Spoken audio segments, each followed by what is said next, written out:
Classique Mansell, double tour d'horloge, Everest de l'endurance, les 24 heures. On me prête beaucoup de noms. Je suis l'âme des 24 heures du Mans. Pour souffler ma 100e bougie, je vous emmène à l'aube de mes jours. Revivons ensemble les plus beaux moments de ce siècle, ceux que je chéris tant et que vous avez construits.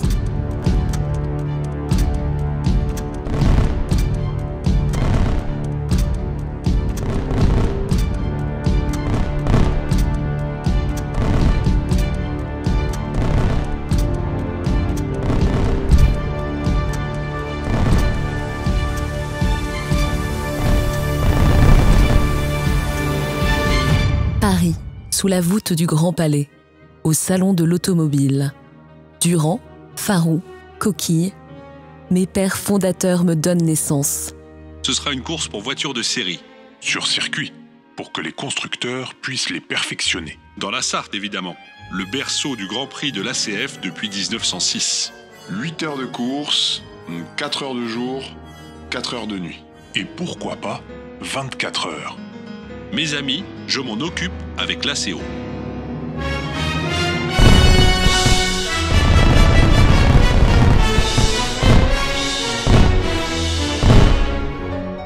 Il est 16 heures. Le Grand Prix d'endurance de 24 heures, coupe Reg Whitworth, est lancé. La météo est épouvantable. La piste se transforme en véritable bourbier. Mais rien n'arrête mes pilotes. André Lagache et René Léonard sont les premiers vainqueurs de cette course qui deviendra un événement de légende. Dès 1925, mes pilotes courent vers leur bolide en traversant la piste. Mon départ emblématique, type Le Mans, est né. Cette fois, fini la boue et les nuages de poussière. Ma piste tout entière reçoit un revêtement solide.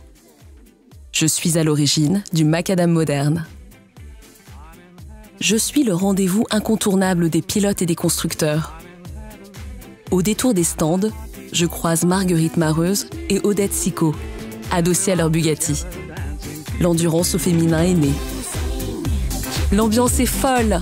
On répare les fuites avec du chanvre, du savon noir ou même du chewing-gum. Tout est bon pour arriver au bout des 2 tours d'horloge. Le compteur grimpe. En 1931, les 240 chevaux de la Bentley Blower lui font franchir la barre des 200 km/h.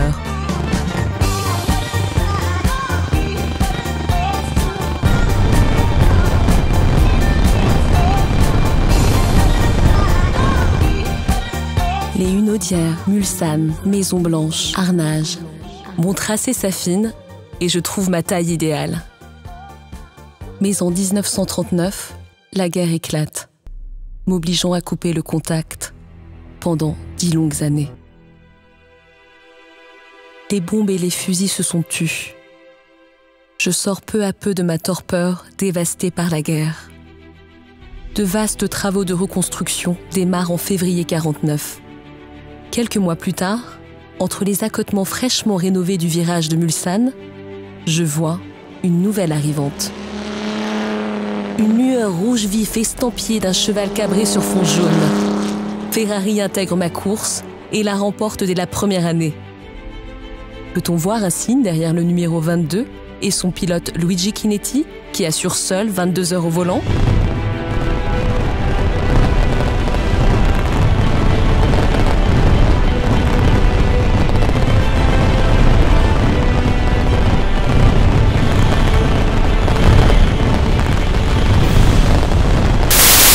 Seems to be going smoothly when disaster strikes at 125 miles an hour. Lovay's Mercedes collides and blows up. Quand tout à coup, à la 147e minute, une Mercedes explose et c'est la catastrophe. Plus de 80 morts et 140 blessés. Mon cœur a manqué un battement lors de l'impact. La trotteuse s'est suspendue.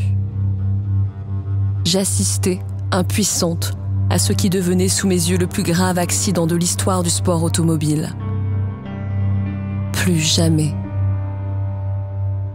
La ligne droite des stands fut sécurisée.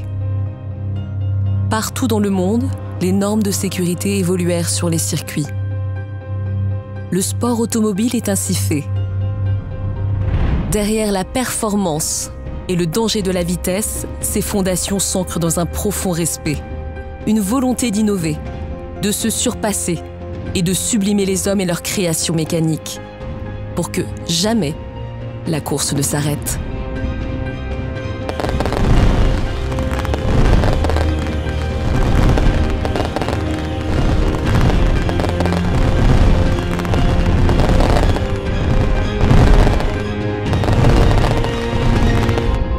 En 1966, Ford s'impose face à Ferrari. Le constructeur américain bat tous les records l'année suivante. Il franchit la barre des 5000 km, affiche 343 km/h de vitesse absolue et un record du Tour à 238 km/h de moyenne. Cette histoire finit même en salle un demi-siècle plus tard. Dan Gurney célèbre sa victoire en arrosant copieusement les photographes Carroll Shelby, Henry Ford II et sa femme. La fameuse tradition de la douche au champagne est donc née sur mon podium.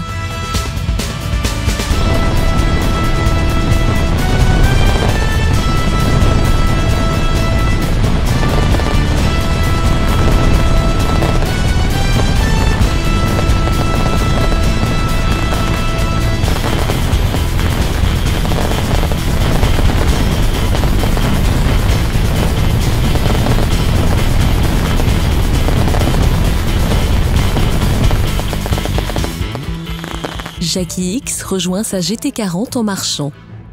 Alors que ses concurrents se ruent dans leur voiture pour mon départ si emblématique, il dénonce le danger. Les pilotes qui ne bouclent pas toujours leur ceinture. Le départ sera profondément remanié avec un tour à vitesse réduite avant de s'élancer. Les lignes bougent, les périodes changent. Mes années 70 sont à l'image de la société, foisonnante et débridée. Les marques s'affichent sur les carrosseries.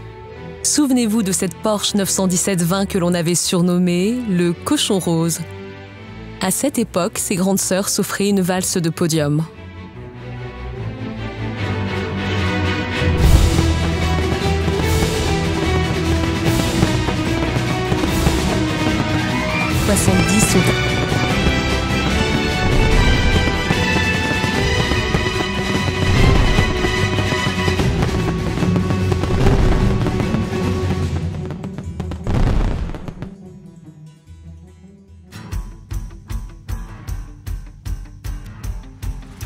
La décennie s'ouvre sur un exploit comme on les aime.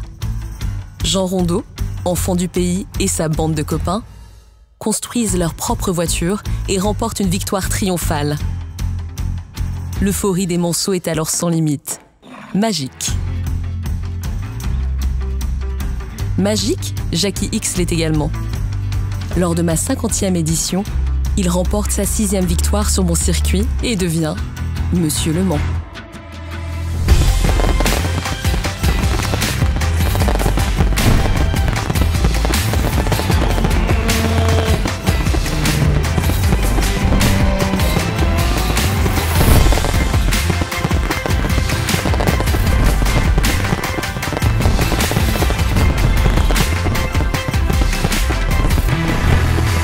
Première participation, première victoire. Un rookie arrive au Mans. Il marquera de son empreinte 3 décennies. Il s'agit d'un certain Tom Kristensen. Soutenu par le public danois, qui se déplace en nombre pour supporter son pilote de légende, il enchaîne 14 podiums, dont 9 sur la plus haute marche. Cette 67e édition au sommet est remportée par BMW, face à Toyota, Nissan, Audi et Mercedes. Les générations de pilotes se succèdent. L'un de mes plus fidèles participants raccroche le volant. Henri Pescarolo, l'homme qui brave la pluie sans essuie-glace, passe du côté des stands après 33 années sur ma piste.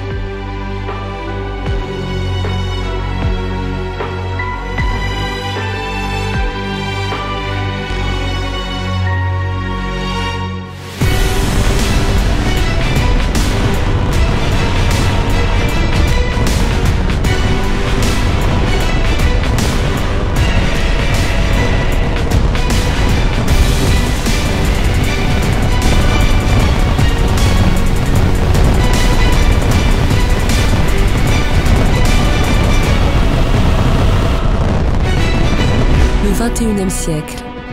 Le rookie de 97 se hisse vers le Hall of Fame.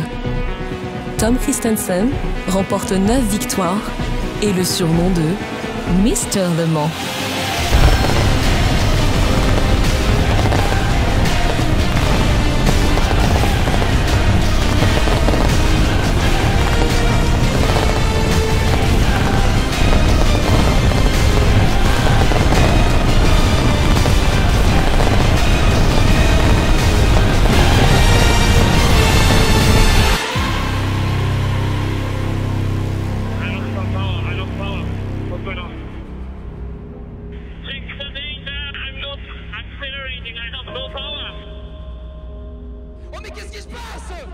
Mais qu'est-ce qui se passe? Ce n'est pas possible! It's stopping! It's stopping! There's going to be a lead change on the start-finish line.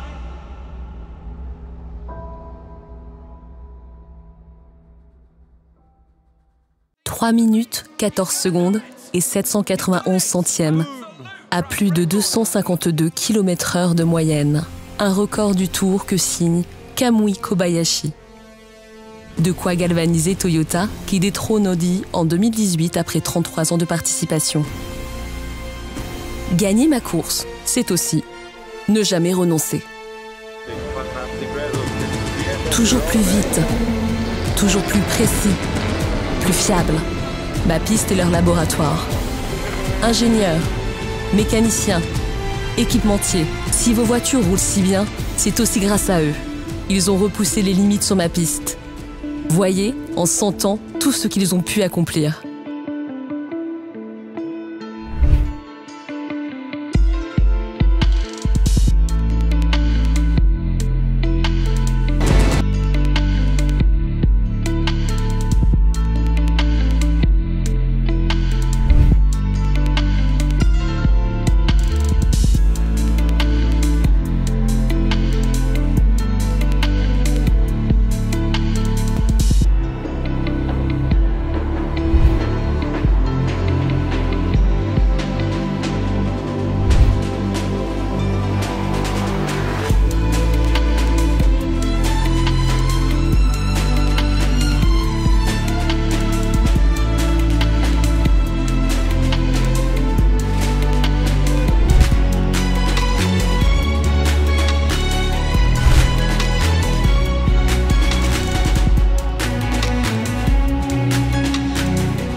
Une piste pour se dépasser.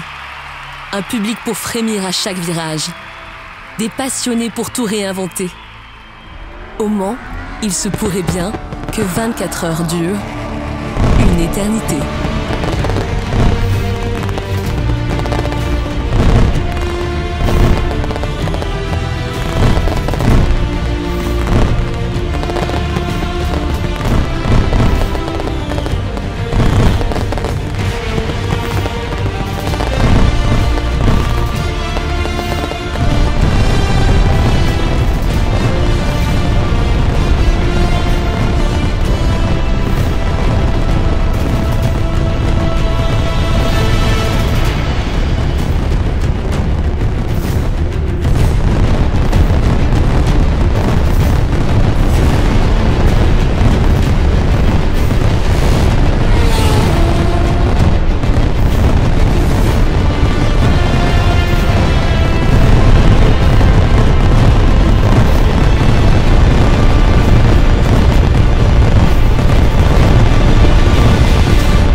N'oubliez pas que je suis la course automobile la plus dure et que je choisis mon vainqueur.